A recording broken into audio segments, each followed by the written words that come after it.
experiência ministrando em muitos lugares no Brasil e até fora do Brasil. Quando os céus estão abertos, a glória do Senhor se manifesta no nosso meio. E não é em todo lugar que eu tenho essa liberdade no Espírito de compor cânticos para o Senhor, cânticos novos ao Senhor. E essa noite Deus nos presenteou com mais um cântico. E eu sei que esse cântico pequeno se tornará uma linda canção para honrar a Deus, amém? Eu não sei quem estava aqui, quem daqui estava ontem à noite lá no Jump, aqui, amém? Eu dei uma palavra ontem à noite e eu disse que Filho do Homem não é a minha única música, nem a última. E que Deus estava inaugurando a partir de ontem à noite um novo tempo na minha vida, porque Ele falou comigo que me daria canções novas. E hoje aqui, nesse altar, nesta geografia em Hortolândia, Deus já deu um sinal de que as músicas estão vindo, amém? Então pode dar aplauso ao Senhor, glorifica a Ele. E eu estou muito feliz pelo que aconteceu já aqui nessa noite.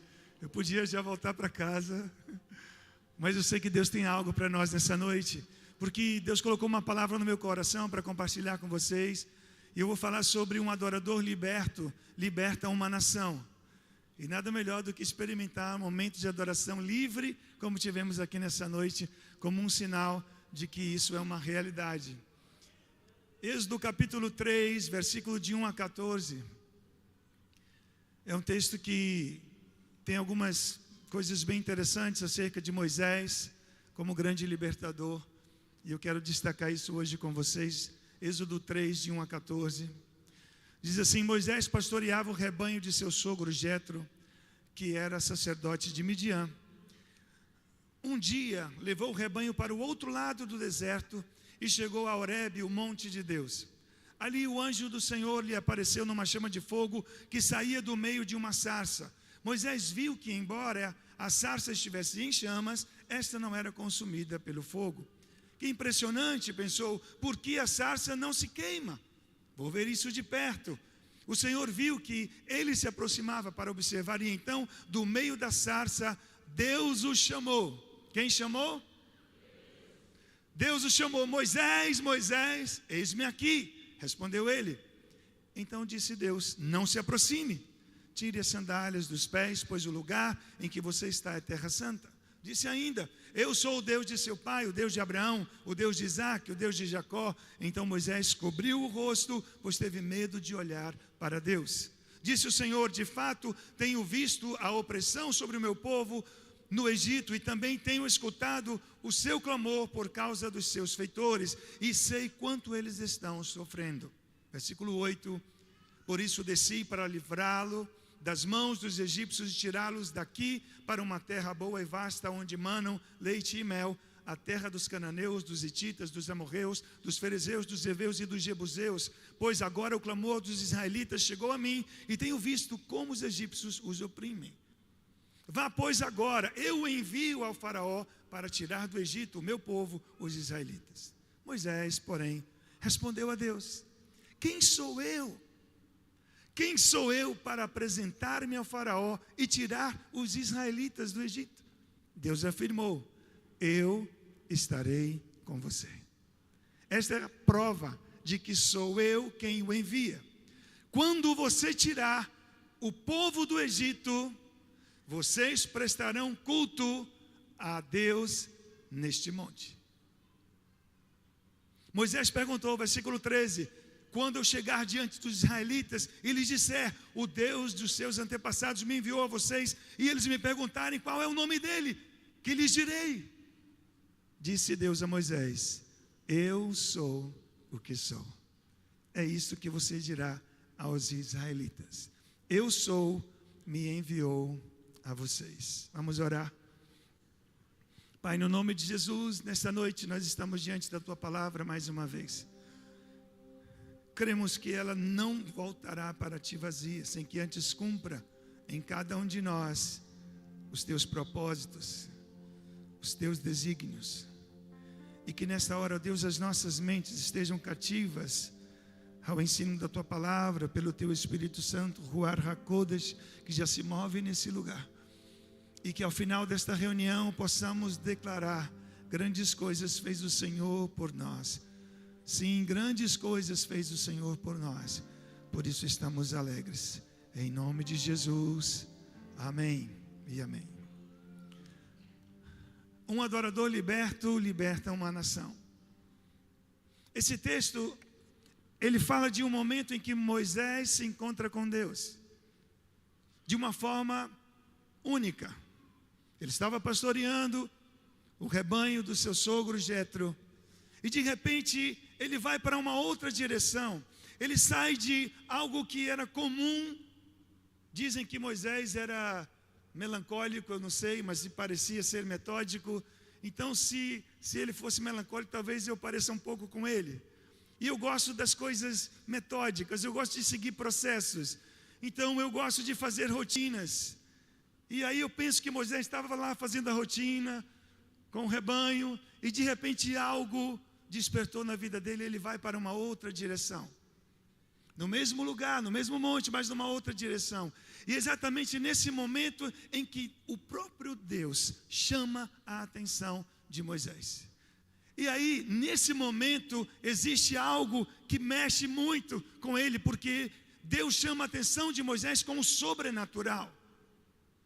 E aí mostra para ele uma sarça que estava se queimando, mas ela não se consumia, não era destruída pelo fogo. Isso chama a atenção dele. E ele vai se aproximando para falar, se aproximando para saber, para investigar, talvez, o que é isso, por que não se queima? E nesse intuito de se aproximar, então, ele ouve a voz de Deus: Moisés, Moisés. E aí vem agora Deus estabelecendo alguns limites para que o homem possa entender que mesmo que a presença de Deus esteja no nosso meio, as coisas nunca são do nosso jeito, mas sempre do jeito de Deus. Nós estamos vivendo dias em que parece que estamos tão modernizados com tanta coisa, é tanta tecnologia, e a gente começa a perder algumas coisas que nós chamamos de veredas antigas, algumas coisas que pautavam a nossa fé no passado, que hoje muita gente já ignora, e acha que não precisa mais de ser desse jeito. Então, está tudo tão moderno, então Deus não se moderniza não? O que é isso? E aí, Deus nos mostra pela sua palavra que nós podemos nos aproximar dele sempre, é verdade, mas é do jeito dele. Aí você diz: mas isso é Velho Testamento. Tudo bem, vamos para o Novo Testamento. Você pode se aproximar de Deus, sim, através de quem? Jesus. Só há um caminho, não há outro. Pode ter muita coisa por aí dizendo que vai te aproximar de Deus, mas só Jesus, ele é o único caminho. Então continua sendo do jeito de Deus e não do nosso jeito. Não é do meu jeito, é como Ele quer. Não é como eu quero, mas é como Ele quer. E aí, o que a gente vê é que nesse momento em que Moisés se encontra com Deus, há um encontro do adorador com o ser adorado.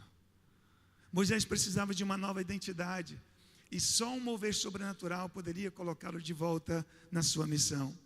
Então a jornada de adoração do povo de Israel, ela começa com Moisés no Monte Horebe. E ali há uma instrução também para nós hoje, desde que comecemos a entender o poder da prioridade da adoração. Eu não estou falando aqui, porque é comum nós rotularmos que adoração é cantar. Adoração pode ser cantar, mas é muito mais do que isso. Adoração é obediência a Deus. Se eu obedeço a Deus, eu sou um adorador. Se eu sirvo a Deus, eu sou um adorador. Se eu faço as coisas no meu dia a dia, honrando a Deus, eu estou sendo um adorador. Amém? Estão compreendendo? É muito mais do que um momento que nós desfrutamos há poucos instantes aqui, com uma canção que Ele nos deu. É muito mais do que isso. De fato, eu ouvia na minha adolescência, faz tempo, que adoração é um estilo de vida. E eu ficava pensando, então eu vou andar cantando, tocando violão, tocando piano em qualquer lugar. Não, não era isso. Hoje eu entendo. Eu não sou mais como um menino.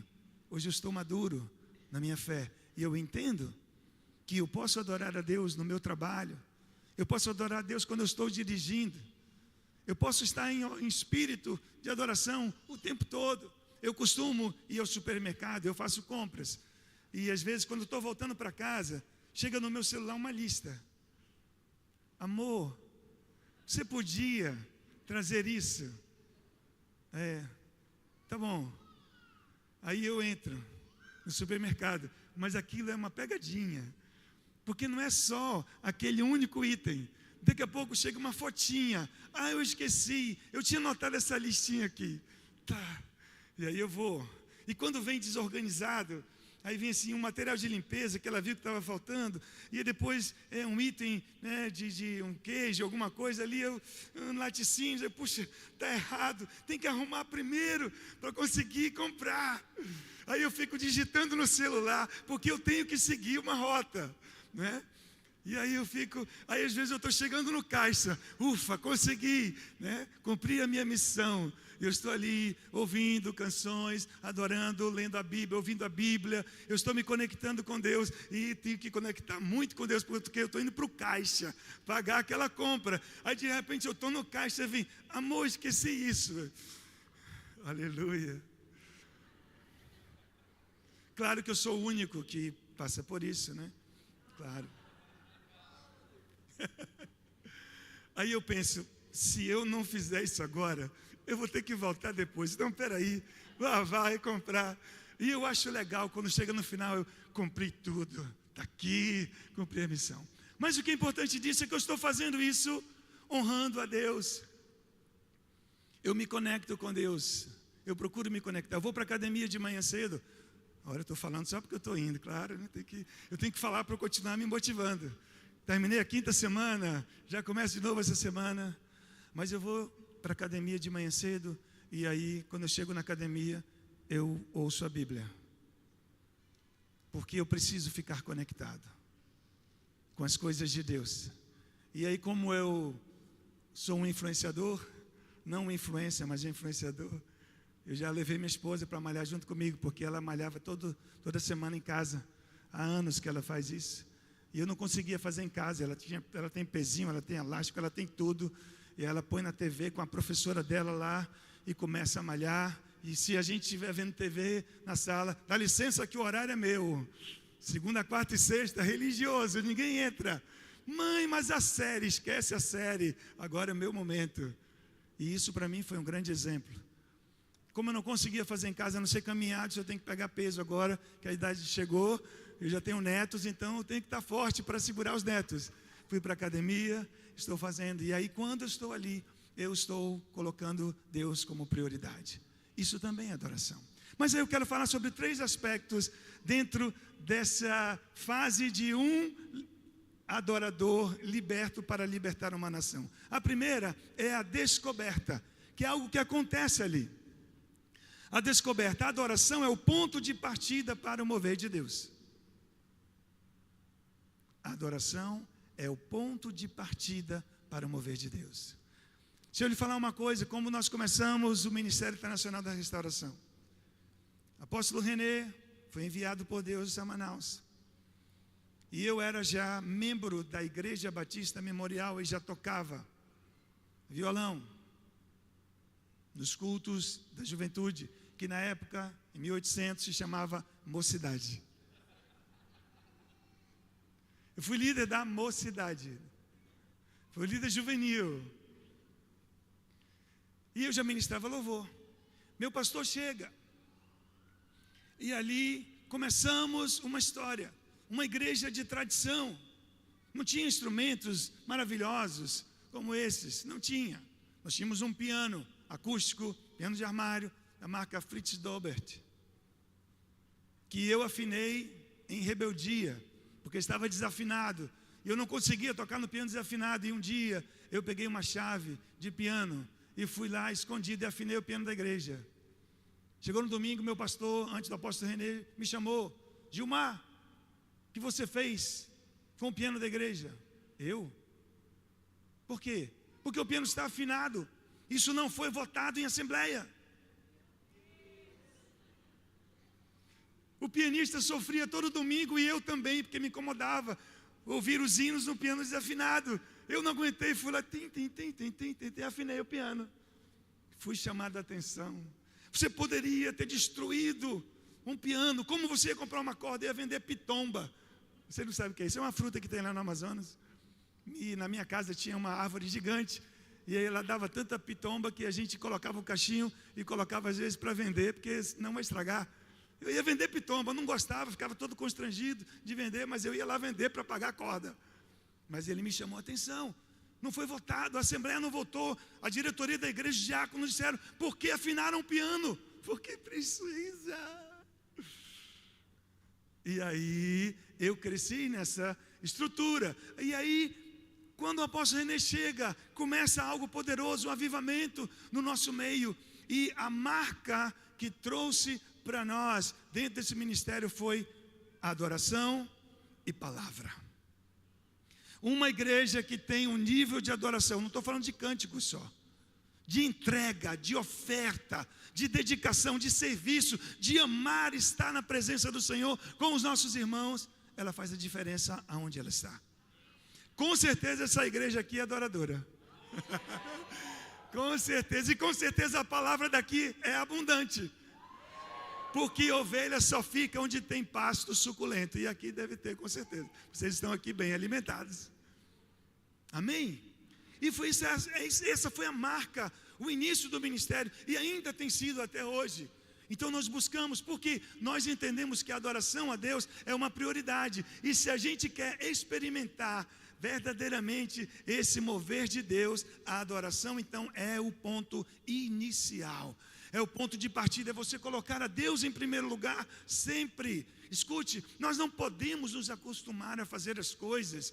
Eu não posso fazer as coisas mecanicamente. Não é porque eu ministro louvor todos os domingos que eu tenho que fazer no automático. Não, eu ainda preciso ter temor no meu coração pela presença de Deus. Eu não cheguei aqui nessa noite para cantar para vocês. Eu vim aqui nessa noite para cantar com vocês. Aquele que vive e reina para sempre. A motivação é outra. E o resultado é outro. Vocês não estão aqui para ouvir o cantor Gilmar Brito, vocês estão aqui para adorar comigo, porque essa é a minha motivação. As pessoas perguntam: Gilmar, como você consegue caminhar tantos anos ao lado do apóstolo René? Vocação, chamado e unção no altar, é o que nos conecta. Eu não sou perfeito, eu não estou dizendo isso. Eu estou dizendo que nós precisamos continuar apaixonados por Jesus, amando a palavra do Senhor, lendo a palavra, e essa palavra nos edificando, nos confrontando, nos confortando.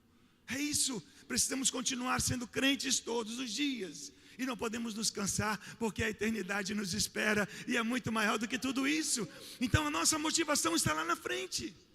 Então eu não posso me cansar. O ponto de partida para o mover de Deus é a adoração. E o que me preocupa nisso é que lá atrás eu ouvi uma ministração numa das escolas de mestre que me preocupava muito, que fala dos 4 M's, e quando eu tenho oportunidade eu relembro a igreja sobre isso. E o apóstolo René falou sobre os 4 M's. O que é isso? Ele dizia: não permita que o mover de Deus se torne um movimento, um monumento, ou seja, uma idolatria, e o monumento, um mausoléu, uma sepultura. Ou seja, o mover de Deus é dinâmico. Eu preciso continuar buscando o mover de Deus. Não posso me acostumar porque eu já estou fazendo. Eu preciso saber: e hoje, Senhor, o que Tu tens para nós hoje? Ele disse: para vocês hoje eu tenho culto lá em Hortolândia, com o pastor Noboyuki, com a pastora Samara, com aquele povo lindo, e você vai me adorar junto com eles, e vai ser poderoso o que eu vou fazer no meio do meu povo, naquele lugar e na sua vida. Isso é o mover de Deus. Eu não posso simplesmente me acostumar. Eu não posso simplesmente abrir o meu computador e dizer: está aqui uma palestrinha qualquer, e soltar. Não, o que isso tem para nós hoje? O pão nosso é para cada dia. Então Moisés, vamos voltar para ele aqui. Naquele momento ele tinha cerca de 80 anos. E aí Deus começa a mostrar algumas coisas interessantes. Ele havia se tornado um pastor de rebanho. E o texto diz que ele tinha língua pesada. Alguns dizem que ele era gago, provavelmente alguma coisa nesse sentido. Mas aí algo que nos chama a atenção é que ele estava, mesmo com as suas limitações, quando ele ouve a voz de Deus, ele diz: eis-me aqui. Sempre que eu leio a palavra do Senhor, eu encontro nesses patriarcas, que se tornaram chamados heróis da fé, uma disposição 100% para obedecer a Deus. 100%. Ele não olhou para os limites dele naquele momento e disse, eu sou o gago, ele dizia, eis-me aqui primeiro.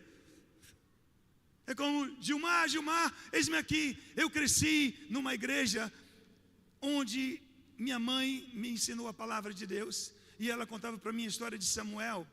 E eu lembro que muitas vezes eu fui dormir, e eu deitava quando criança, e eu dizia assim, Deus, é hoje que o Senhor vai me chamar. Eu lembro que eu ia para a igreja pequeno com meu pai, de manhã cedo aos domingos, para a escola bíblica dominical, e quando eu chegava lá, e tinha um zelador que cuidava da igreja, e na minha cabeça de criança, eu olhava para ele, e ele era para mim o sacerdote Eli.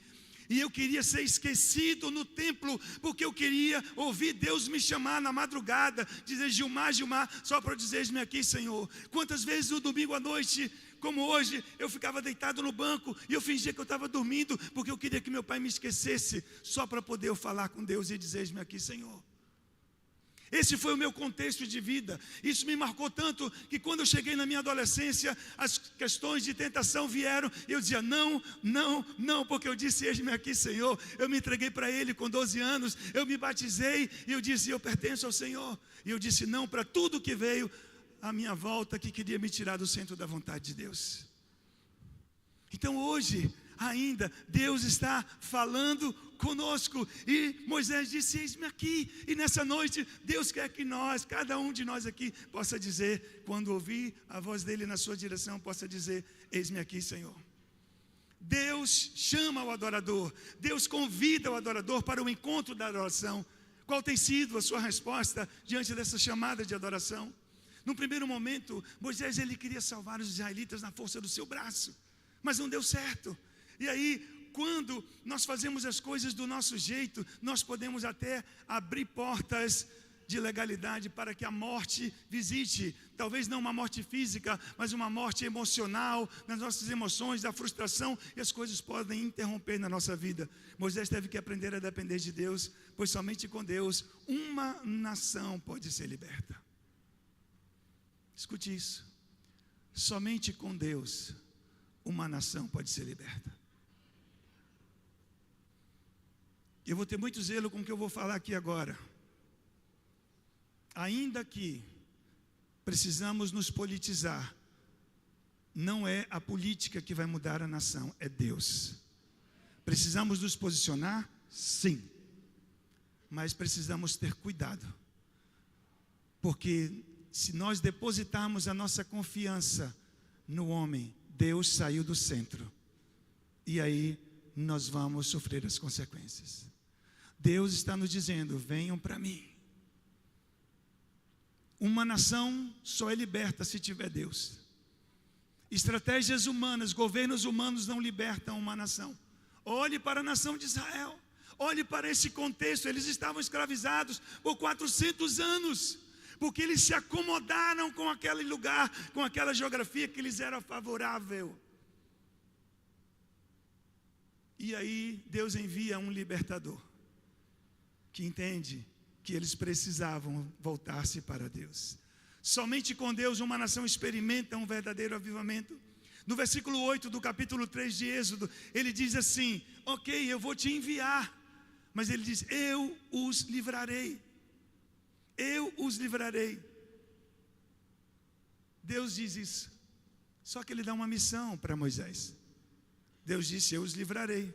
Mas quando chega no versículo 10, ele diz, tu, Moisés, os farás sair. Tu os farás sair. Quem vai livrar? Deus. Quem vai tirar o povo? Moisés. Quem vai levar? Quem vai trazer libertação para esta nação? Deus. Quem vai levar a mensagem de libertação? Eu, você, nós, a igreja. Precisamos continuar nos posicionando? Sim, mas da forma correta. Porque quem promove a libertação é Deus, mas quem realiza são os seus filhos, são os seus adoradores. Deus escolhe usar pessoas como canais para cumprir os seus propósitos, mas Ele é a fonte de todo o poder. Essa é a descoberta. Antes de começar a realizar algo para Deus, adore-o, coloque-o em primeiro plano, amém? E aí eu vou para a minha segunda etapa nesse processo de libertação, a diferença. A diferença é que a adoração é um fogo que não te queima e nem te destrói. A adoração é um fogo que não te queima e não te destrói.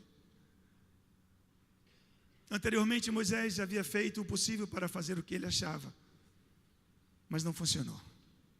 Muitas vezes ele deve ter se perguntado sobre isso, talvez até tenha ficado chateado, porque seu zelo pelo povo havia se esgotado.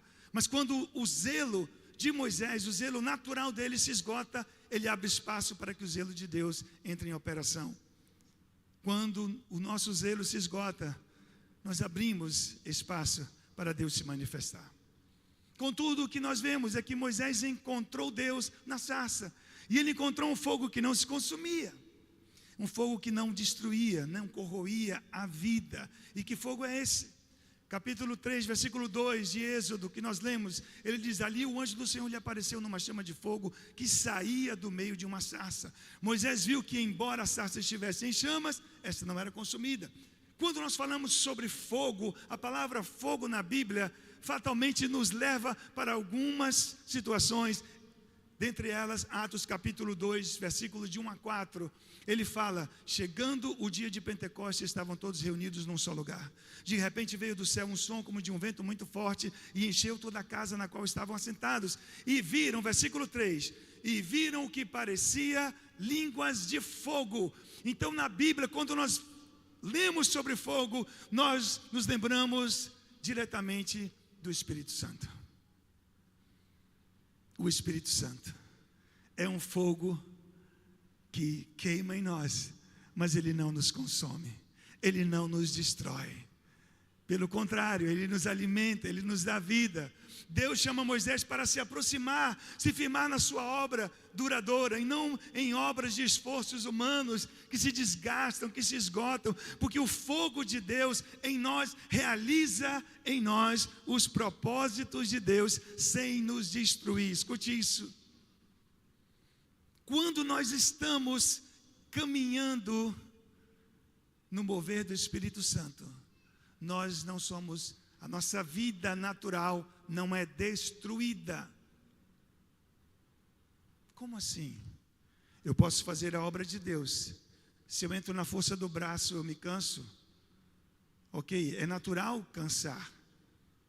Mas às vezes, o que nós precisamos é respeitar os princípios da palavra de Deus, de mordomia com esse templo, que ele não foi glorificado ainda, então ele se desgasta.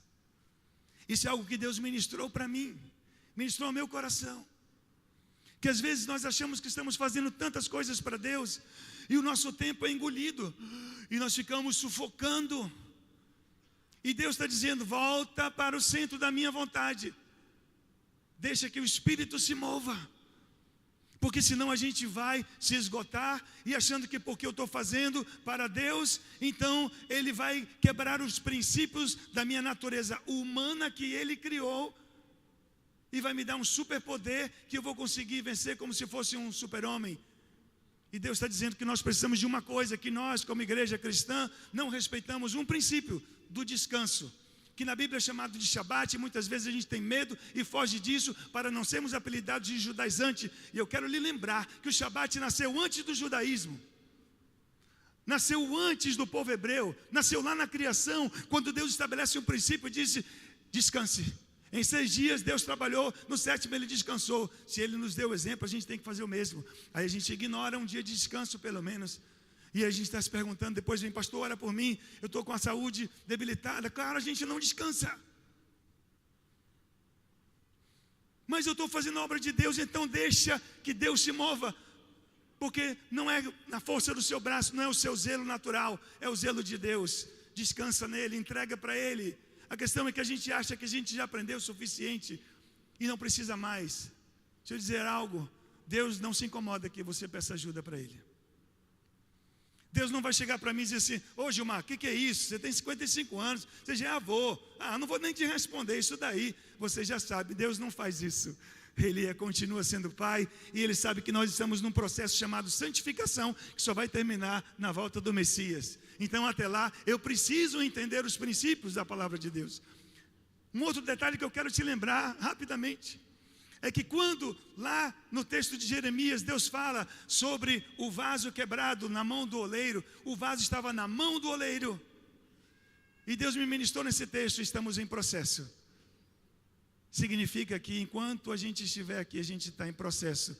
A gente pode falhar, estamos na mão do oleiro. Se arrepende, Ele vai nos consertar. Amém? Então, isso significa que nós precisamos voltar para Ele. E aí, eu caminho para o meu último tópico aqui, que é o destino. A adoração leva você ao lugar que Deus quer que você esteja. Onde Moisés estava, no monte Horebe. E Deus prometeu algo para ele ali. Ele cumpriria a missão.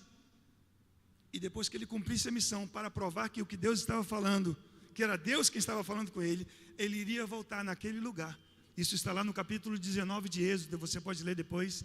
Ele ia voltar naquele lugar, e naquele lugar, Deus iria trazer todo o povo.